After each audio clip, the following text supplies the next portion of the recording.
Ce pourrait bien être la pire catastrophe aérienne sur le sol français depuis l'après-guerre. Un Airbus A320 s'écrase en fin de matinée ce mardi dans la commune de Moëlan-Revel, dans une zone montagneuse des Alpes de Haute-Provence. L'avion relié Barcelone de l'Espagne à Düsseldorf en Allemagne. Il avait à son bord 148 passagers. L'Élysée parle d'aucun survivants. Revenons tout de suite sur les faits avec France 2. Le dernier accident aérien en France date de 2000, plus précisément le 25 juillet 2000. Le Concorde, opérant le vol d'Air France, il s'est écrasé après son décollage de l'aéroport de Roissy-Charles de Gaulle. Revenons sur la capitale, les pourparlers continuent au sujet du projet de loi portant statut particulier de la commune urbaine d'Antananarive. En attendant l'adoption de demain, la réunion de la commission intérieure et décentralisation de ce matin décide la modification de l'article 4 et de l'article 6 du projet. Touvra Kudunjavoun nous donne plus de détails. Au menu du débat des travaux de commission de ce jour, l'article 4 et 6 du projet de loi portant statut particulier de la commune urbaine d'Antananarive. Il faut renforcer les pouvoirs de décision des députés, comme ceux des députés de Tananarive, afin de voir de près les maux de la capitale pour redresser la situation.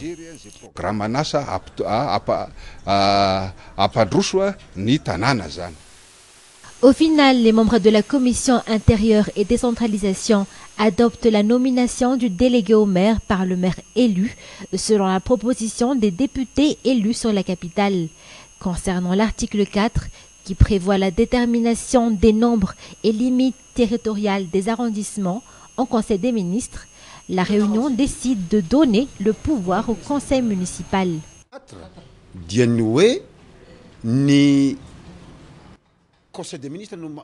Selon l'article 4, le Conseil des ministres sera les seuls décideurs du nombre des arrondissements. Pourtant, selon certains députés, le Conseil municipal devrait se réunir de nouveau et faire une délibération afin que leurs idées soient émises au Conseil des ministres.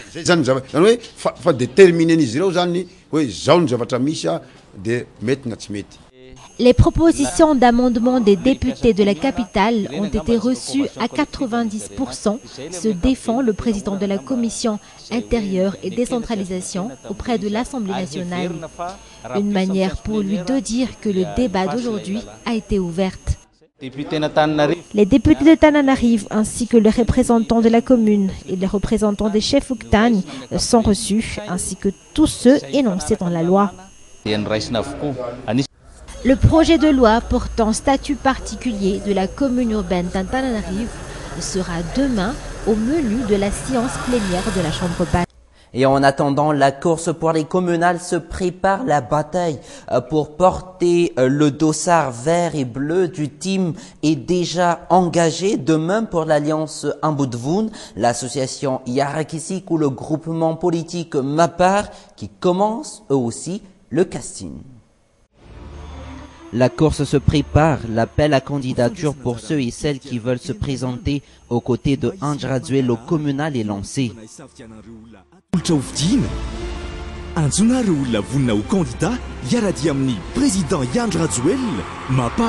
Les dossiers seront à déposer au siège du Mapar.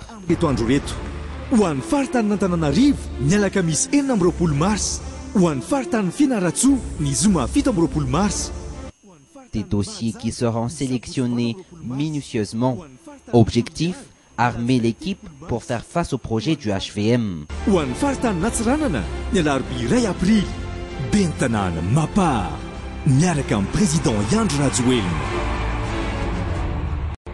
Comme le Mapar, les membres de l'Alliance Ambudvoun feront également un appel à candidature suivi d'une sélection rigoureuse avant de publier une liste commune.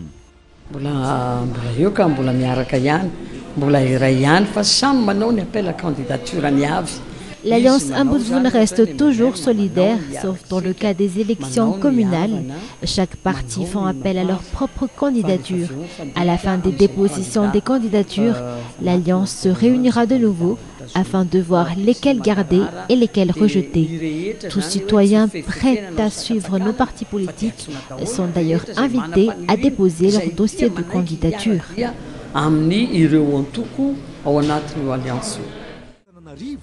Prête à entrer dans la course, l'Alliance Ambudvun se mobilise ainsi.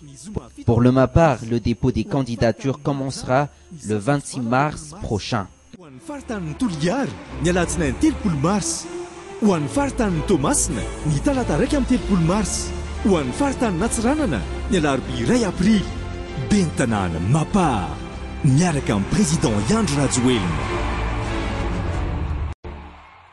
Autre sujet, la commune urbaine d'Antananarive décide d'organiser un téléthon pour les Tananariviens sinistrés, un événement qui aurait déjà eu l'aval du gouvernement central, contrairement aux députés de l'Alliance Ambudvun qui ont voulu organiser un téléthon à Tuliar et à Majunga, mais interdit au dernier moment par les autorités locales. Nanjian Razansan.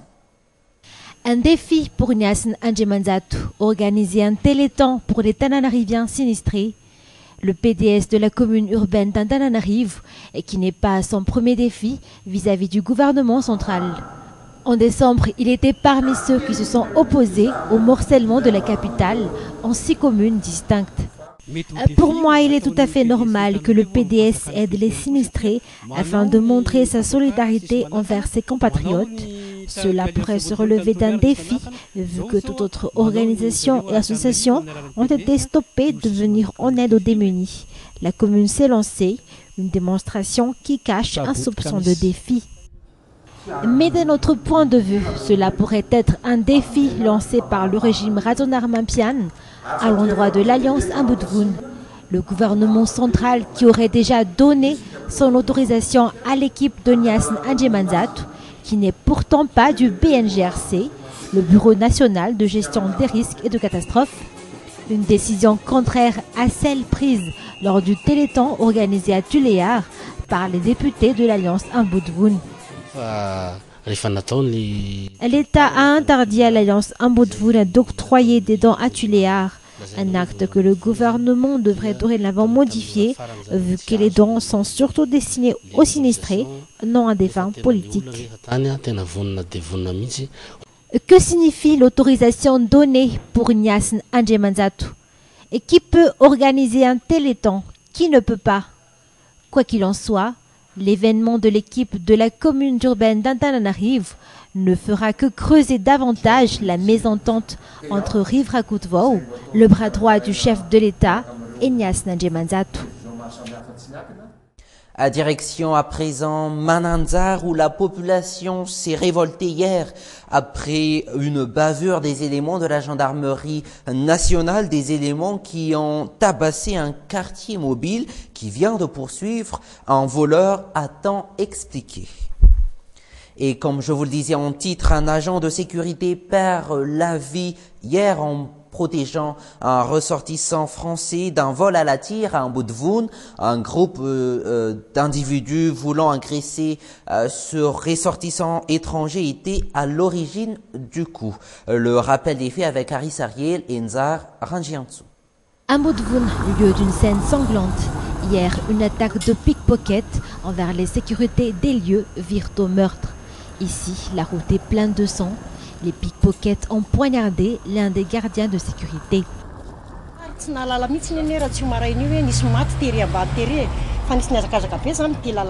Au moment du dîner, on a entendu des bruits de pas et des bruits sur la route, mais on n'est pas sorti. On a juste regardé du haut de notre hangar et c'est de là qu'on a vu des gens se précipiter un peu partout. C'est seulement ce matin qu'on nous a dit qu'une personne a été tuée sur cette route.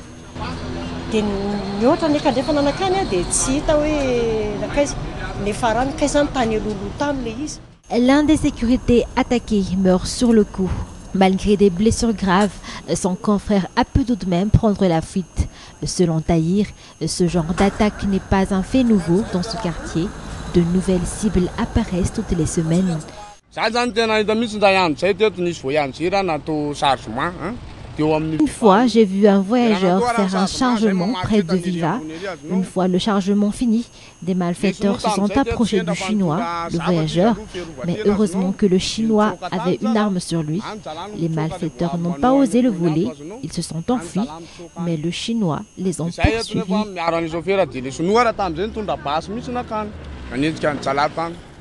Le vandalisme est de plus en plus courant à Mbutvoun. Un vandalisme qui ne cesse de s'accroître et de s'aggraver depuis un certain moment. Après les fortes pluies, voilà que la chaleur revient, surtout en début d'après-midi, et qui dit chaleur dit hydratation, besoin de boire de l'eau le maximum possible selon les médecins. Pour les lycéens ou pour les écoliers, cela augmente pourtant les dépenses journalières. C'est un reportage signé Marna Tunjav et Nzar Aranjiansu.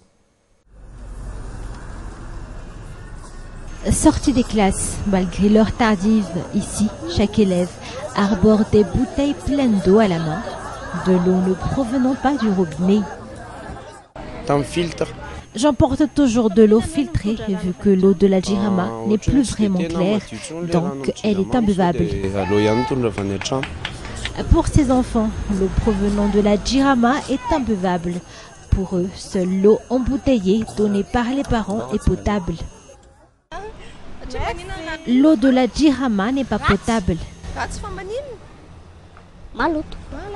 Une mère stricte sur le suivi de la santé de son enfant de 6 ans préfère, elle, acheter une bouteille d'eau qu'acheter. Je préfère acheter de l'eau embouteillée pour mes enfants. Cela engendre quelques dépenses de plus, mais ce n'est pas grave, la santé est primordiale. J'achète au moins 2 bouteilles par jour pour mes enfants.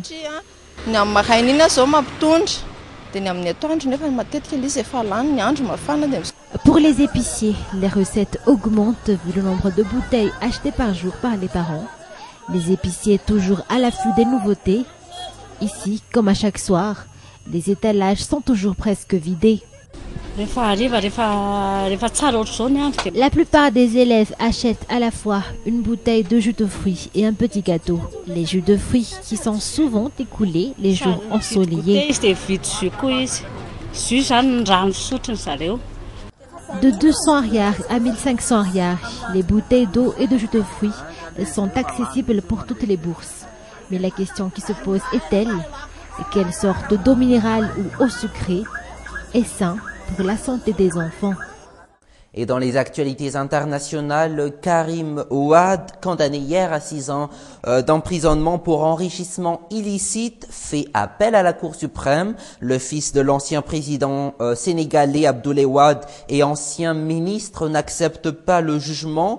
Ses avocats dénoncent un procès politique. Karim Ouad a été désigné il y a 3 jours candidat à l'élection présidentielle au nom du parti de son père. Ses détracteurs dénonce une politisation de la procédure judiciaire lancée il y a plus de 2 ans. Sur ce, excellente soirée en compagnie de Viva. Prochain rendez-vous demain à la même heure. Au revoir.